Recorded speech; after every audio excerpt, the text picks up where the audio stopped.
United states of আমেরিকাতে একটা conference হয়েছিল। ওই কনফারেন্সটা হচ্ছে পৃথিবীর যত ধর্মগ্রন্থ আছে সবগুলো ধর্মগ্রন্থের 10 মিনিটের আবৃত্তি শোনানো হবে। কয় মিনিট? চিল্লায় বলেন। ওখানে গিয়েছে শ্রীমত ভগবত গীতা, গিয়েছে বাইবেল, ত্রিপিটক, দশাতীর, বেদ, পুরাণ, রামায়ণ, দীঘানিকায়া, ইয়াহবিস, সেকারডেটাল, Talmud, Torah, Old Testament, New Testament, Zend Avesta এবং আল্লাহর কোরআনও। কোন সুবহানাল্লাহ। চীনের প্রাচীন ধর্ম কনফুসিয়াসের পাণ্ডুলিপি গিয়েছে। যারা আগুনকে পূজা করে, অগ্নি উপাসক, আগুন দেখলে নমস্তে নমস্তে গায়, তারাও গিয়েছে। 10 মিনিট করে সময়। এই কনফারেন্সের উদ্দেশ্য হচ্ছে এইটা চেক করা, in order to check which book, which recitation of the holy book is the most excellent recitation ever. কোন বইয়ের আবৃত্তিটা বেশি সুন্দর লাগে। 10 মিনিট করে সময়। সব ধর্মের ধর্মীয় কিতাবের শায়েকরা, গুরুরা, ধর্মনানকরা আর ফাদাররা আর কারীরা বসেছে। বিচারকের সামনে 2টা বাটন, একটা গ্রিন বাটন, একটা রেড বাটন, একটা সবুজ বাতি, একটা লাল বাতি। আবৃত্তির সময় 10 মিনিট। চিল্লায় বলেন কয় মিনিট?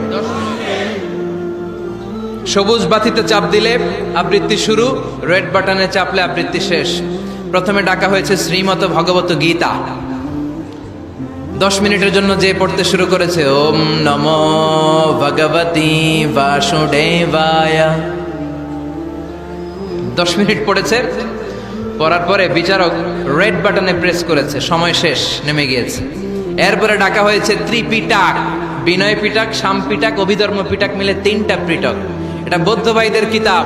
এরা বলে ওম শান্তি, ওম শান্তি। আসলে মিয়ানমারে ওরা যা করছে ওদের বলা দরকার ওম অশান্তি, ওম অশান্তি। ওরা বুদ্ধাং শরণং গচ্ছামি, ধাম্মাং শরণং গচ্ছামি পড়তে পড়তে 10 মিনিট শেষ, চলে গেল। এরপরে ডাকা হলো দশাতীর, দশাতীরের ওরাও পড়লো। এরপরে ডাকা হলো গ্রন্থ সাহেব, পড়লো। জিন্দাবেস্তা পড়লো 10 মিনিট। এরপরে ডাকা হলো ভ্যাটিকান সিটির পোপকে। গত মাসে পোপ আসছিল না? এই পোপের আগের পোপ, তাকে ডাকা হলো to recite the Holi Bible for 10 minutes. 10 মিনিটের জন্য বাইবেল পড়তে আসেন। উনি এসে ওনাদের বাইবেল পড়ে গেল 10 মিনিটের জন্য। ওনার বাড়ি হচ্ছে ভ্যাটিকান সিটিতে, ইটালির রোমের মাঝখানে স্বায়ত্তশাসিত একটা আলাদা দেশ আছে। ওইখানে শুধু পোপরা থাকে, যারা বিয়ে টিয়ে না করে খ্রিস্টানদের ফাদার, প্রোটেস্টান্ট, অর্থোডক্স আর রোমান ক্যাথলিক, ওরা সেইখানে রাজ্য স্থাপন করেছে। গোটা বিশ্বের খ্রিস্ট ধর্মকে তারা চালায়। তারা 10 মিনিট সব ধর্ম গ্রন্থের আবৃত্তি এবং তেলাওয়াতের পরে সর্বশেষে মুসলমানদের ধর্মগ্রন্থ কোরআন আবৃত্তি করার জন্য ডাকা হয়েছে। এসেছে মিশরের কারি Abdul Basit ibn Abdus Samad. যারা ওনার তেলাওয়াত শুনেছেন দেখবেন উনি তেলাওয়াত করে আবার সময় নেয়, আধা মিনিট শ্বাস নেয়, আবার লম্বা দম নিয়ে তাল লয় নিয়ে টান দেয়, আবার পিছন থেকে টান দেয়। তাকে ডাকা হলো now the representative of Muslim community Abdul Basit ibn Abdus Samad will now recite the holy book Quran for 10 minutes. মিশর থেকে আসা মুসলিম জাতির প্রতিনিধি তাদের ধর্মগ্রন্থ কোরআন নিয়ে এবার 10 মিনিট তেলাওয়াত করবে। কয় মিনিট? উনি দাড়ি রাখেন না, ক্লিন শেভ, পাতলা একটা চাদর আর জুব্বা পরে চলে এসেছে মাইকের সামনে। এসে আউযু বিল্লাহি মিনাশ শাইতানির রাজিম বলে টান দিয়েছে। সময় কয় মিনিট? উনি সূরা ফাতিহা পড়তে সময় নিয়ে নিছে 13 মিনিট। শ্রীমত ভগবত গীতাওয়ালারা হাততালি দেয়, সময় শেষ, কোরআন গেছে। কিন্তু কি আজীব তামাশা, বিচারক তো লালবাতি চাপে না। বিচারককে লালবাতি চাপার বিষয়টা ভুলিয়ে দিয়েছে কে? কেউ যেটা পারে না সেটা পারে কে?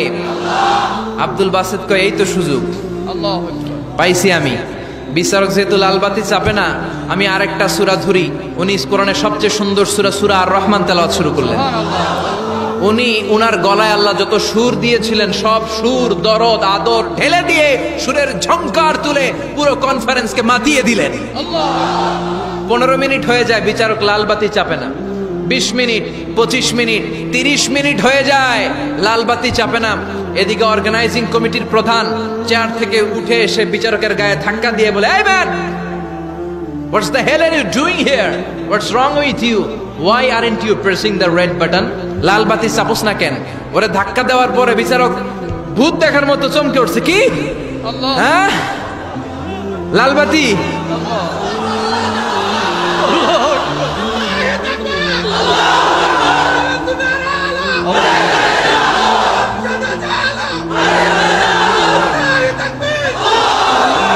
অর্গানাইজিং কমিটির চেয়ারম্যান যখন ধাক্কা দিছে, why aren't you pressing the red button, তুমি লাল বাতি চাপো না কেন?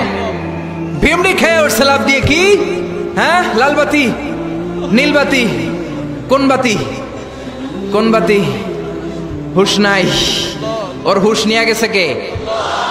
আবার যখন আব্দুল বাসেদের তেলাওয়াতের দিকে তাকায় আবার বেহুশ। না পেরে বিচারক দাঁড়িয়ে বলে, ও Abdul Basit ibn Abdul Samad, come from Egypt, there is no time limits for you, recite as much as you wish. O Abdul Based, আজকের এই প্রতিযোগিতায় তোর জন্য তেলাওয়াতের কোনো সময় নাই, তোর যত মনে চায় তুই পড়ে যা।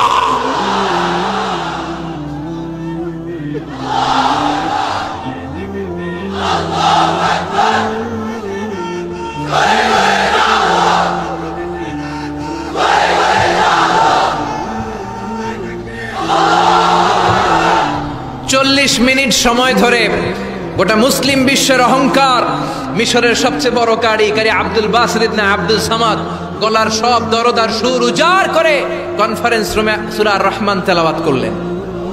কনফারেন্স শেষ হলো, ওই বিচারকের বিরুদ্ধে মামলা হলো তিনটা। কয়টা? যেহেতু আন্তর্জাতিক কম্পিটিশন, আন্তর্জাতিক আদালতে মামলা, সুইজারল্যান্ডের দি হেগে মামলা। হ্যান্ডকাফ পরিয়ে বিচারককে নেওয়া হয়েছে।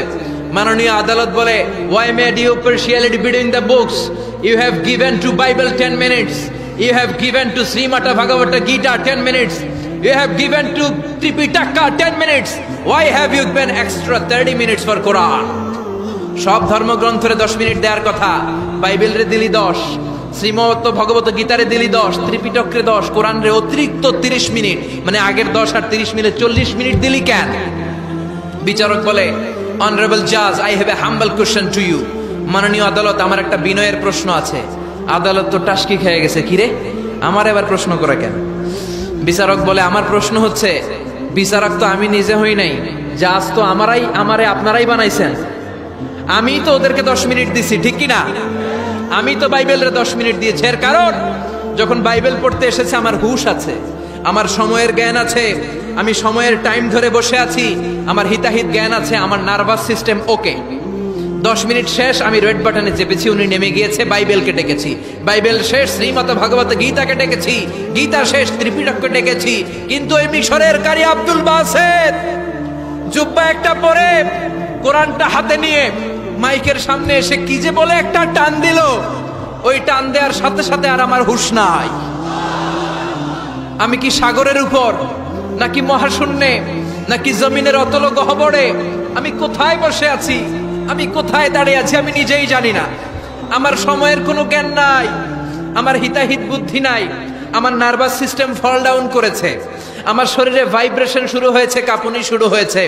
মাননীয় আদালত, যখন একটা মানুষের হিতাহিত জ্ঞান থাকে না, যখন একটা মানুষের সময়ে কোনো বিবেক বুদ্ধি থাকে না, যখন কারো নার্ভাস সিস্টেম ফল ডাউন করে, কি এক মন্ত্র সে পড়তে শুরু করলো, আমার হুঁশ সে কেড়ে নিল, আমি কিছুই বুঝতে পারছি না।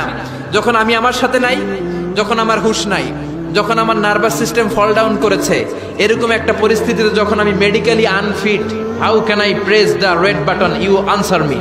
কেমন করে আমি লাল বাতি চাপবো তুমি বলো? প্রিয় ভাইয়েরা, আপনারা যারা আইন নিয়ে পড়াশোনা করেন তারা জানেন, কেউ যদি মেডিকেলি আনফিট থাকে তার কোনো বিচার হয় না, ঠিক কিনা? পাগল খুন করলেও বিচার নাই, ঠিক কিনা? সে কোরআনকে অতিরিক্ত সম্মান দেওয়ার কারণে সর্বশেষে এই বিচারকের কোনো বিচারই হয় নাই। বেকসুর খালাসের ব্যবস্থা এই বিচারককে করে দিয়েছে কে? এই জন্য ওই কোরআন ধরতে রাজি আছে মুসলমান, পড়তে রাজি আছে মুসলমান, ওই কোরআনের জন্য মরতে রাজি আছে মুসলমান। অনেক আলোচনা হয়েছে, 3টা কর্মসূচি নিয়ে বিদায় নিতে চাই। কর্মসূচি নাম্বার 1, কোরআন তেলাওয়াত করতে জানতে হবে। রাজি আছেন? যারা জানি না তারা শিখবো। 2 নম্বর কর্মসূচি, মাতৃভাষায় প্রতিদিন কোরআন পড়বো। কোরআনের বঙ্গানুবাদ পাওয়া যায় মোবাইলে, অ্যান্ড্রয়েড সেটে কোরআনের ট্রান্সলেশন পাওয়া যায় বঙ্গানুবাদ। প্রতিদিন একটা আয়াত হলেও আমরা কোরআনের অর্থ পড়বো। 3 নাম্বার, বাঁচি আর মরি কোরআনের পক্ষে থাকবো। চিল্লা এখন ঠিক কিনা? এই কোরআন আমাদের প্রাণ, এই কোরআন আমাদের জান। এই বাংলার জমিনে কোরআনের আইন চালু হোক, আমরা চাই কি চাই না? যারা কোরআনের বিরুদ্ধে কথা বলবে ওদের সাথে আমাদের কোনো সম্পর্ক। আল কোরআনের বিরুদ্ধে একটা আইনও বানালে ওই আইন আমরা মানবো না। চিল্লায় বলেন ঠিক কিনা? আমরা এই কোরআনকে বুকে ধারণ করতে চাই। রাজি আছো মুসলমান? হাত তুলে আল্লাহর দেখা।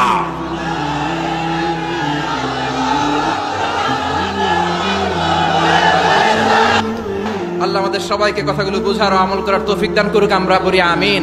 ওয়া আখিরু দাওয়ানা আলহামদুলিল্লাহি রাব্বিল আলামিন।